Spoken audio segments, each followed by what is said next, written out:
Hello, good afternoon and Ani. So today I'm going to be showing you how to do my Gigi Marge's fried bread recipe.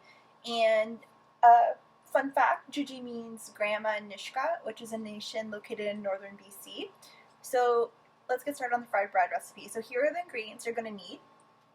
So you're going to need 3 tablespoons of dry active yeast, 4.5 cups of lukewarm water, a quarter cup of lard or shortening. I use shortening.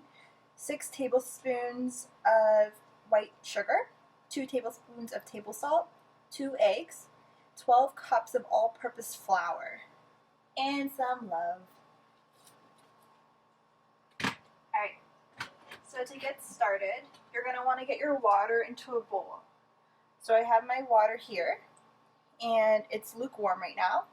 And what you're going to do is you're going to put in your yeast. So I buy these little packs. They come in like packs of 3, and each pack is about 1 tablespoon. So for this recipe, because I live in a small household, I'm actually going to do half the size of what I had just told you, but that size is a full batch, and that will make a couple loaves of bread and probably a couple to a few dozen pieces of fried bread as well. So all you're going to do is you're going to pour the dry active yeast into the bowl of water. You're not going to mix it, you're just going to let it sit on top and it's going to start activating. You don't want the water to be too hot because then you could cook your yeast and your bread's not going to turn out that well. So that's 1 pack, and this one is already half, so that'll be 1.5 tablespoons, but for the full batch you're going to need 3 tablespoons, so that'll be 3 of these little packs. So now I'm going to set that on the side and let that sit for about 10 to 15 minutes.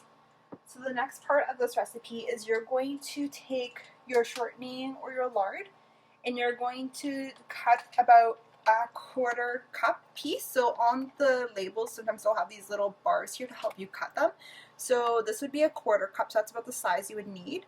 And what you'll do after you cut it is you're going to put it in a pan. And I'm going to turn my oven, or my stovetop, onto a low setting. So here I'm going to have it onto about a 3 or so because I don't want it to be too hot, because what I'm also going to be doing once it's melted down a bit is I'm going to be adding in an egg, and I don't want to cook the egg. So now that is on, it's going to start melting slowly. The next thing we're going to do is you're going to take your eggs. So for the recipe for a full batch you'll need 2 eggs. But here, because I'm doing half, I'm just going to do 1. So I've already cracked my egg in here, and you're just going to whisk it. So I'm going to mix my egg together.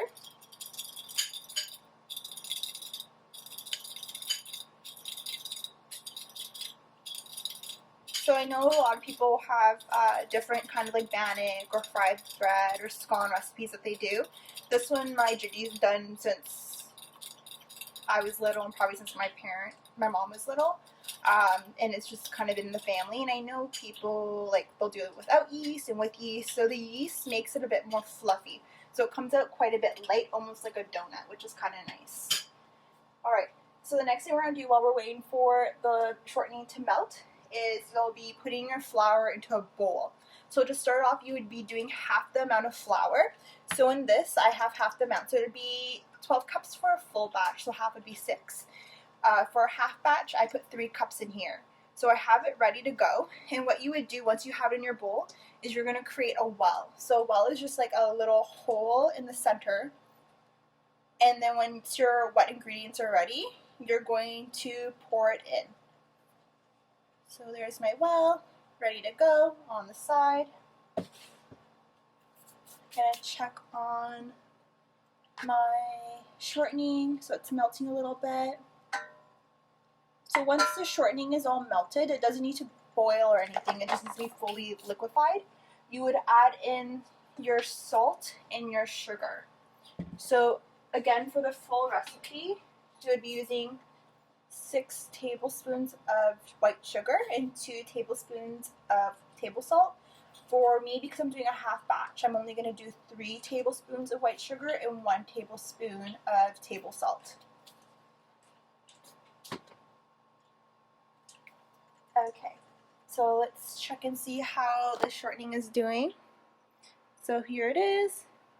It's melting, it's coming along.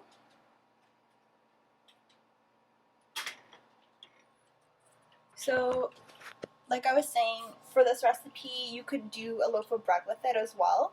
So that's what I'll be doing. So for this first video, it's just going to be how I make the dough itself and setting it aside. And then I'll do another video, also a second part of me frying the bread and also putting a bit of dough into a bread, like a loaf pan, so that I can bake a loaf as well.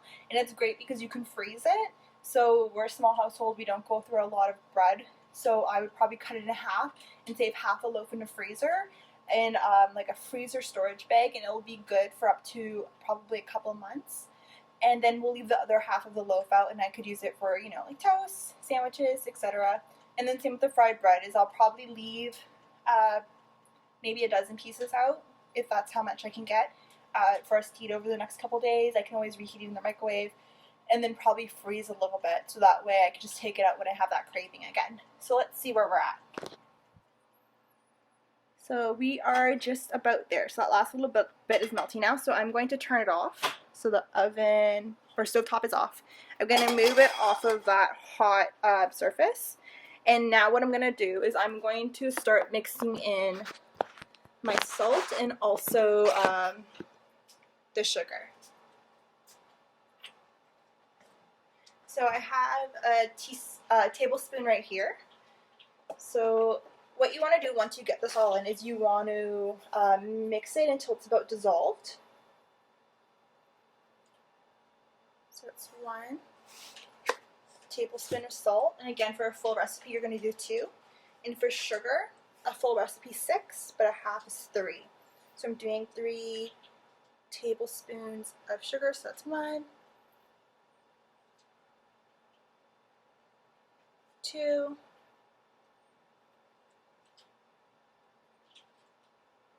and 3. So now what I'm going to do is I'm just going to mix it.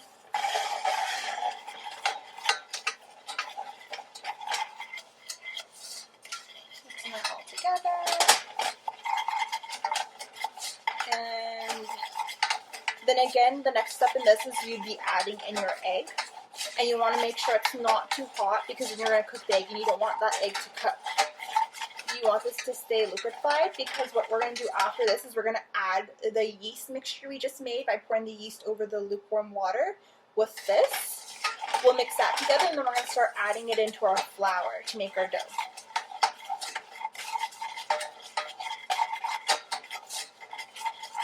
Alright, so that is mixed together. So it kind of looks like that. So now what I'm going to do is I'm actually going to grab my egg.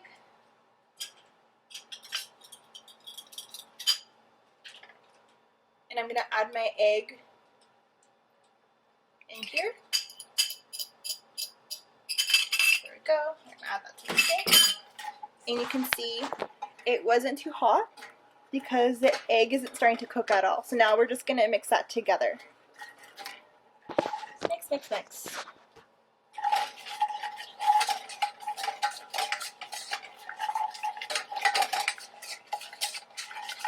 So one of the nice things about being in quarantine is you get to practice new recipes, explore with old recipes, and test out a lot of different stuff.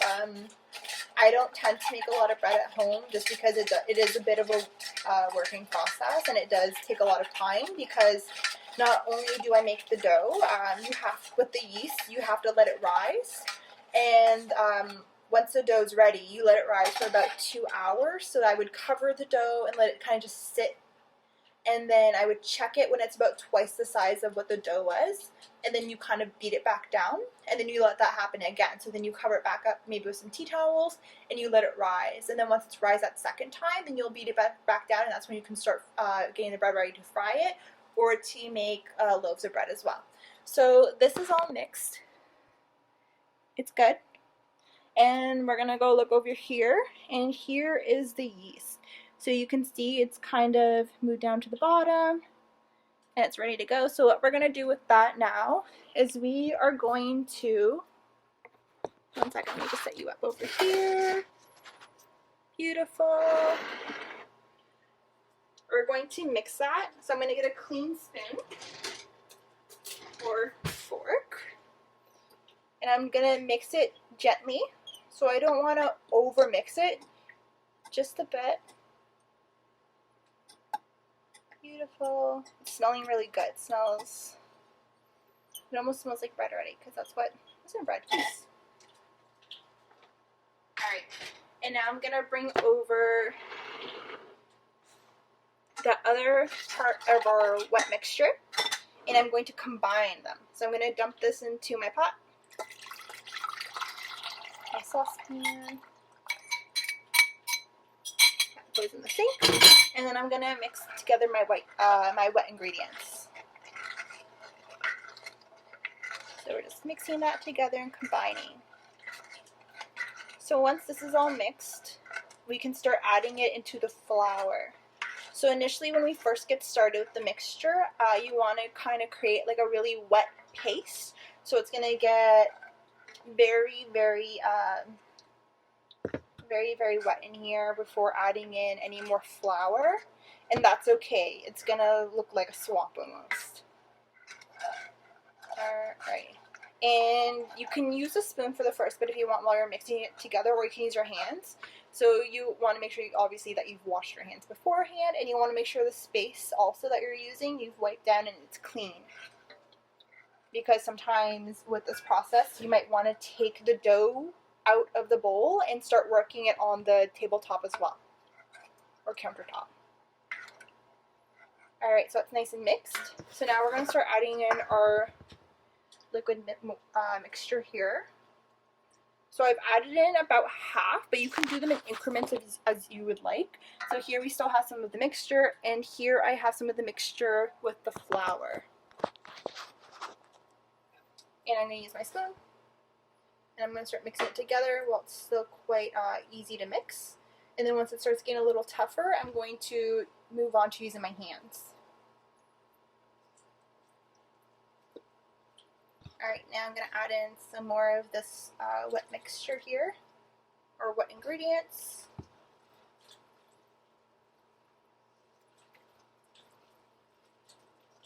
So you can always Google and try to find out other bread recipes that you can use as well.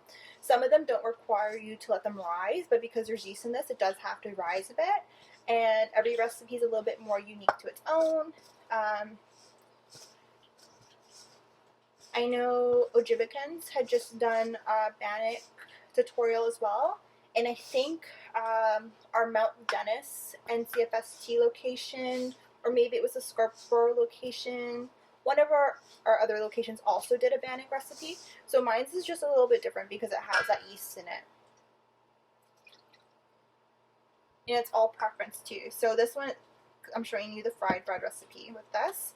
I've baked it into like little buns as well, which is pretty tasty, and I put cheese on them.